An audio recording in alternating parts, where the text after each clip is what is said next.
A inteligência é uma dádiva ou uma maldição? Há algo de paradoxal em observar mentes brilhantes, capazes de desvendar os mistérios mais complexos do universo, tropeçarem diante de algo tão elementar quanto reconhecer o próprio medo. Enquanto decifram equações que dobram o espaço-tempo, essas mesmas pessoas se veem paralisadas diante de uma lágrima não derramada. O intelecto constrói torres altíssimas de raciocínio, mas será que essas torres não passam de prisões sofisticadas? Talvez a verdadeira questão não seja por que pessoas inteligentes sofrem com seus sentimentos, mas sim, o que elas estão tentando evitar ao se refugiarem na razão? A resposta pode estar mais próxima do que você imagina, e ela não é nada confortável.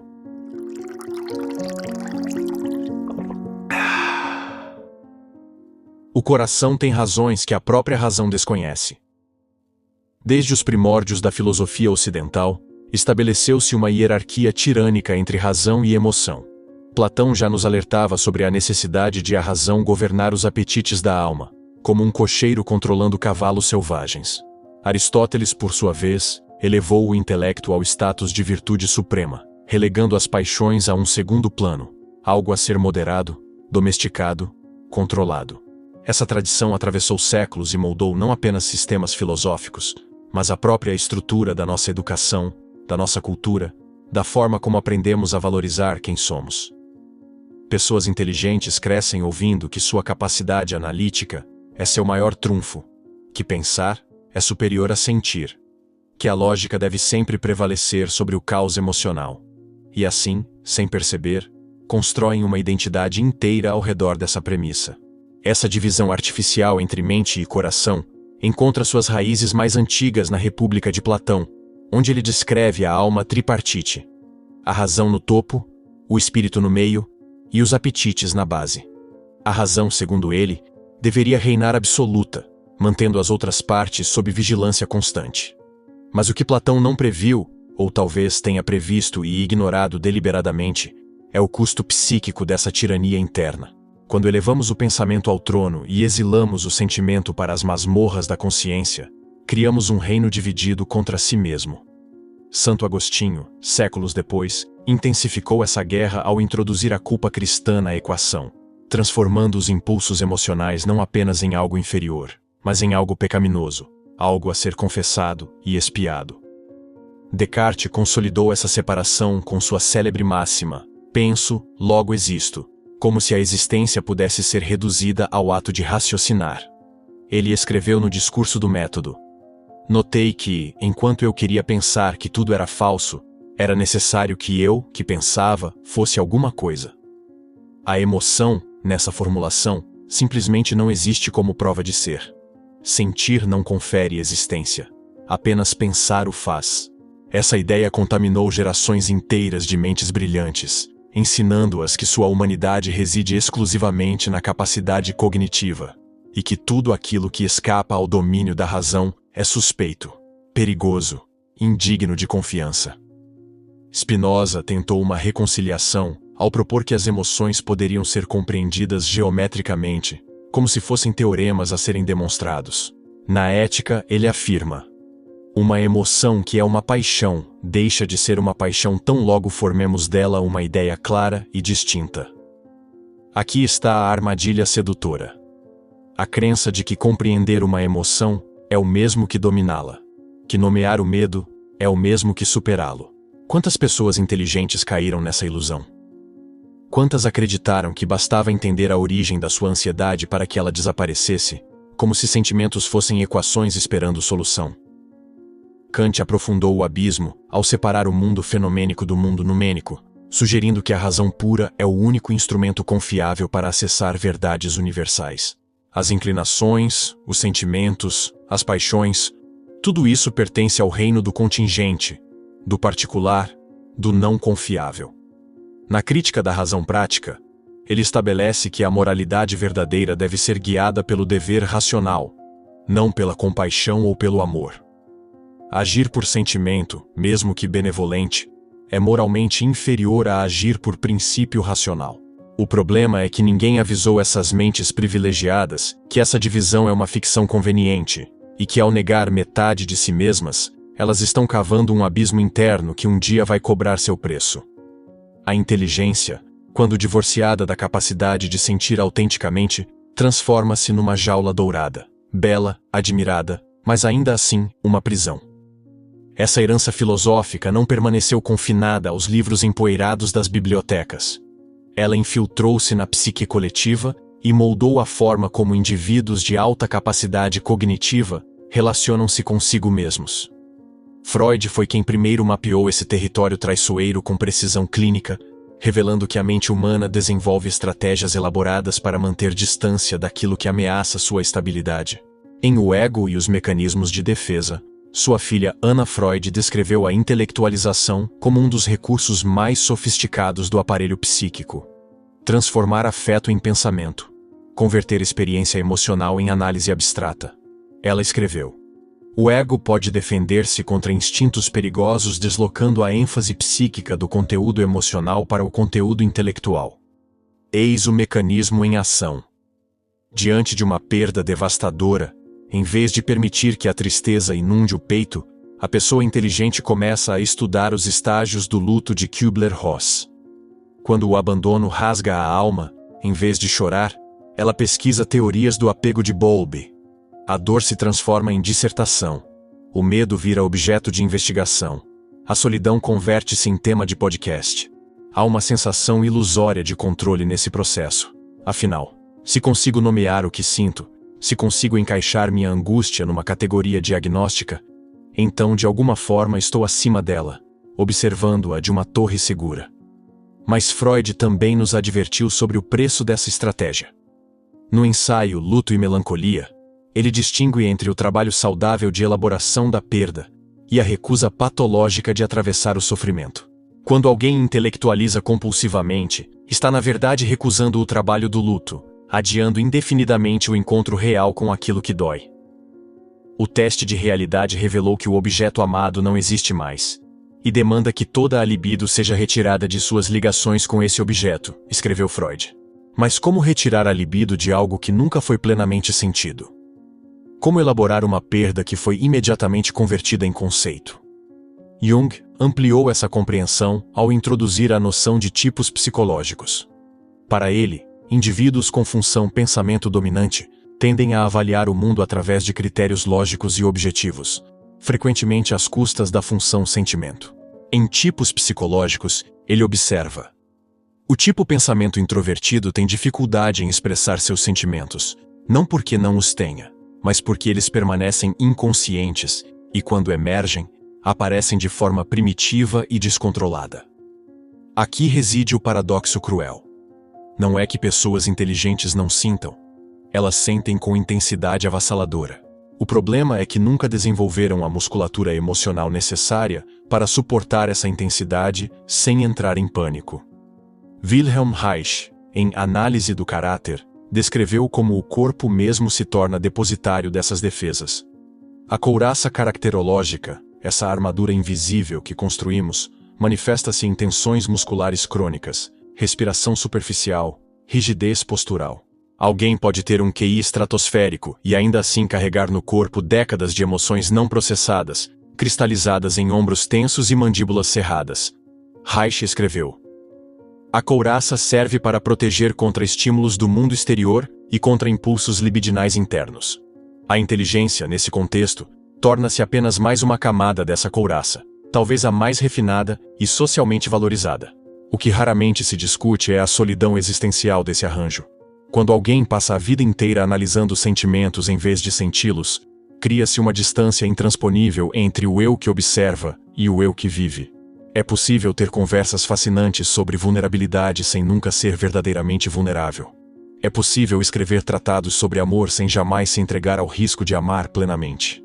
E nessa distância, nesse hiato entre compreensão e experiência, habita uma forma particular de desespero, silenciosa, educada, mas absolutamente devastadora. Essa solidão existencial não surge do nada. Ela é cultivada, nutrida, protegida com o mesmo zelo que se dedica a uma tese de doutorado.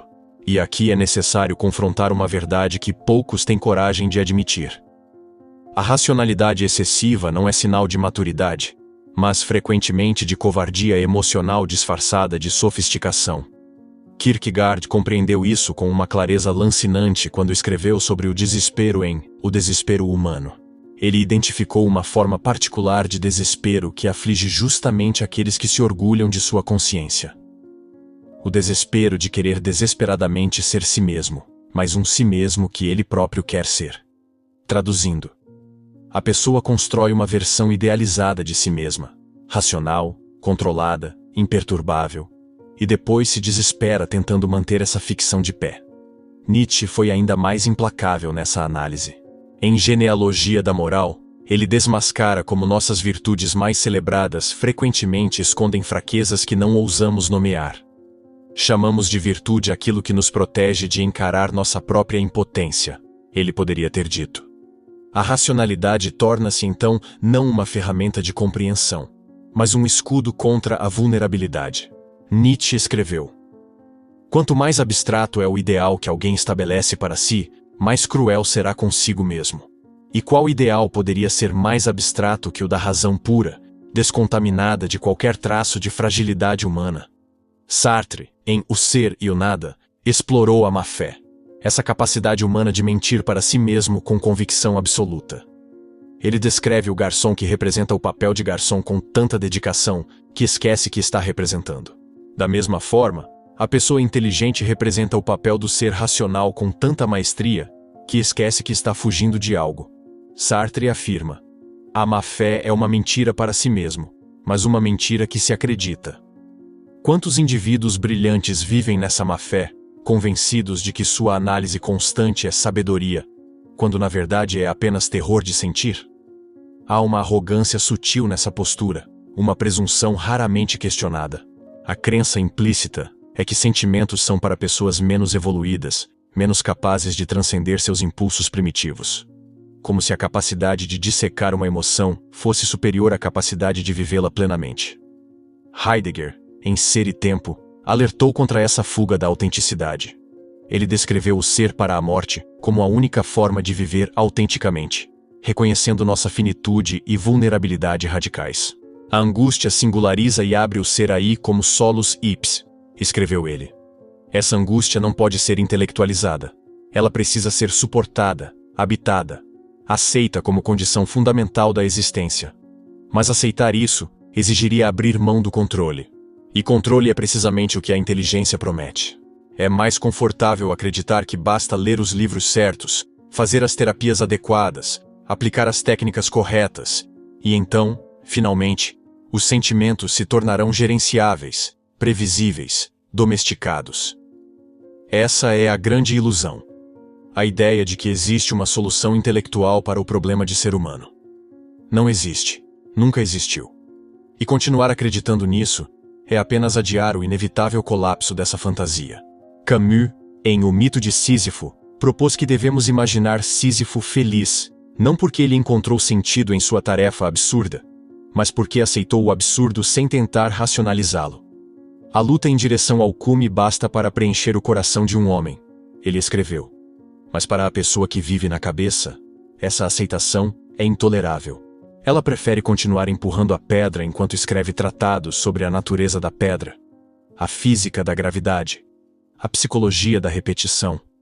Qualquer coisa para evitar simplesmente sentir o peso da pedra em suas mãos e a futilidade esmagadora da tarefa.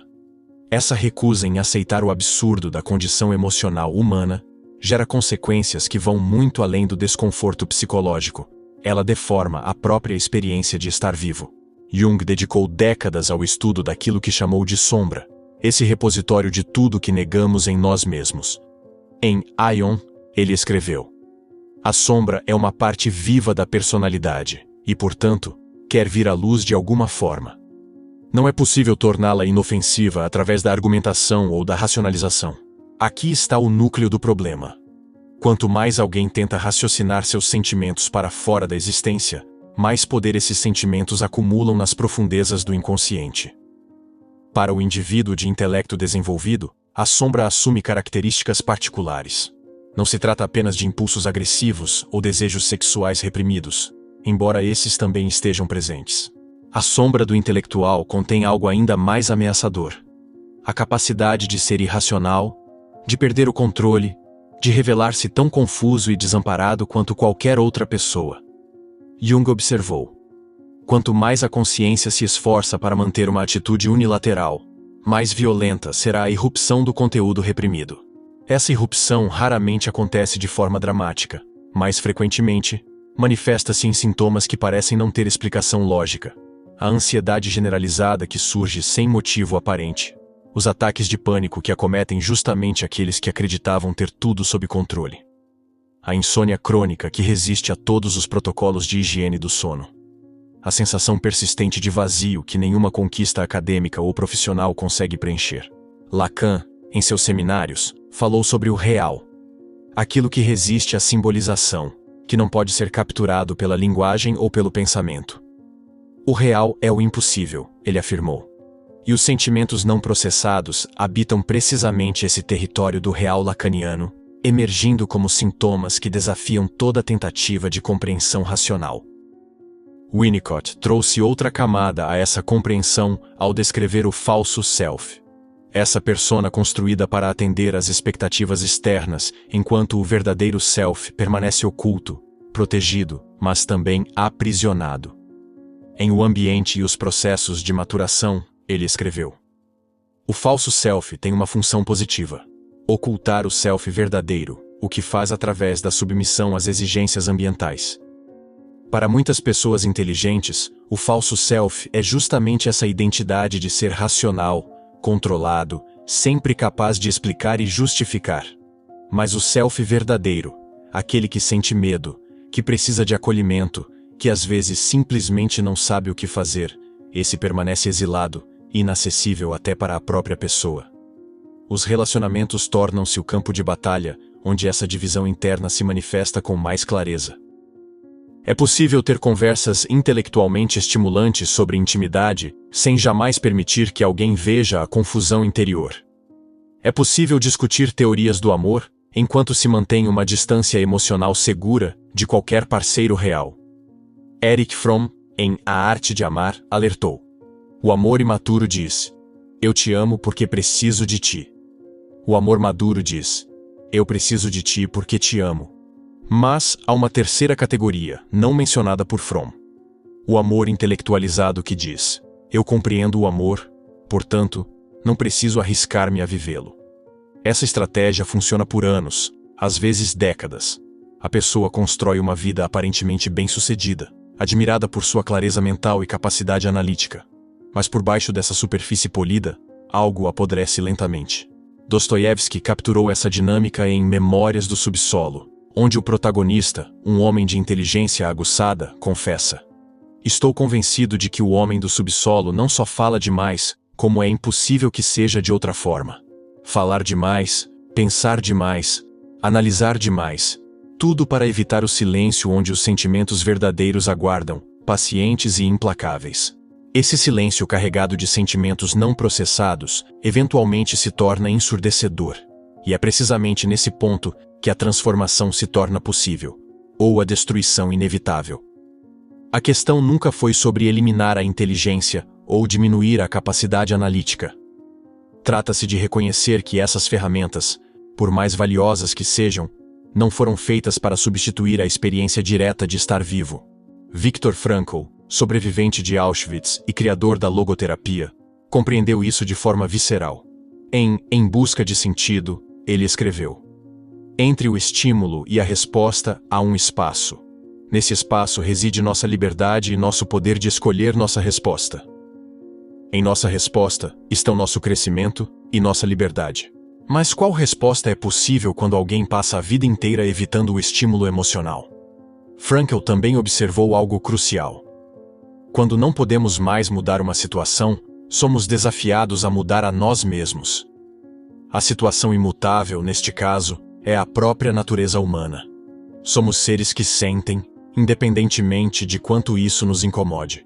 A mudança necessária não é aprender mais técnicas de gestão emocional ou ler mais livros sobre inteligência emocional. A mudança é radical. Trata-se de descer da torre de observação e pisar no chão lamacento da experiência emocional sem a proteção da análise. Martin Buber, em Eu e Tu, distinguiu entre dois modos fundamentais de relação. Eu-isso, onde o outro é objeto de análise, e eu-tu, onde há encontro genuíno. Ele afirmou: toda vida verdadeira é encontro. Mas como pode haver encontro verdadeiro quando alguém transforma até seus próprios sentimentos em objetos de estudo?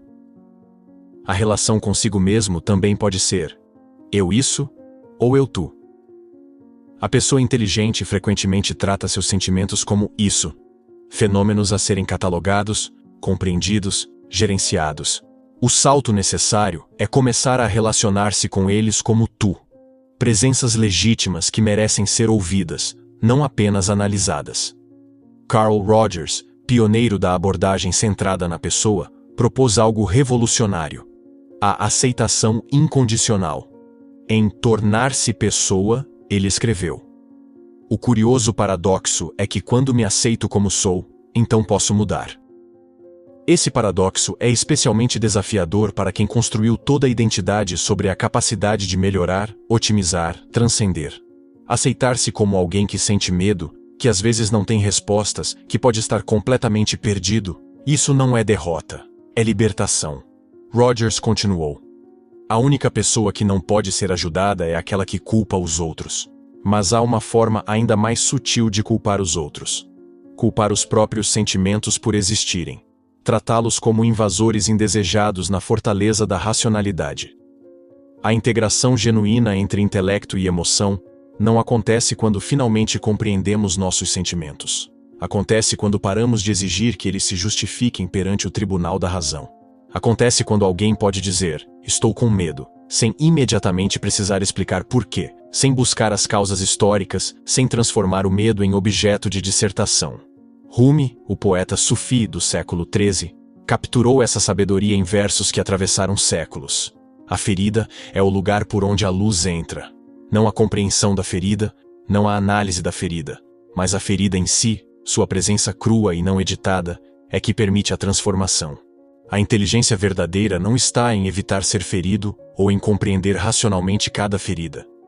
Está em desenvolver a capacidade de permanecer aberto mesmo quando dói, de continuar sentindo mesmo quando é assustador, de aceitar que ser humano significa carregar paradoxos que nenhuma lógica resolverá. Essa é a coragem que nenhum diploma pode ensinar, mas que toda vida plena exige. Se esse vídeo te incomodou, se cutucou algo que você preferia manter adormecido, então ele cumpriu seu propósito. Inscreva-se no canal e ative as notificações, porque aqui não fazemos conteúdo para te consolar. Fazemos conteúdo para te acordar. Se você quer ir mais fundo, junte-se ao nosso clube de membros, onde exploramos essas questões com ainda mais profundidade e sem concessões. E agora eu quero saber de você. Qual sentimento você tem mais dificuldade em reconhecer? Deixe sua resposta nos comentários. Seja honesto consigo mesmo, porque essa pode ser a primeira vez que você realmente olha para isso sem tentar explicar. E se quiser entender melhor essa relação entre razão e emoção, volte a Pascal. Leia seus pensamentos. Essa obra tem o poder de desmontar certezas que você nem sabia que tinha. Até o próximo vídeo. E lembre-se, pensar é importante, mas viver é inegociável.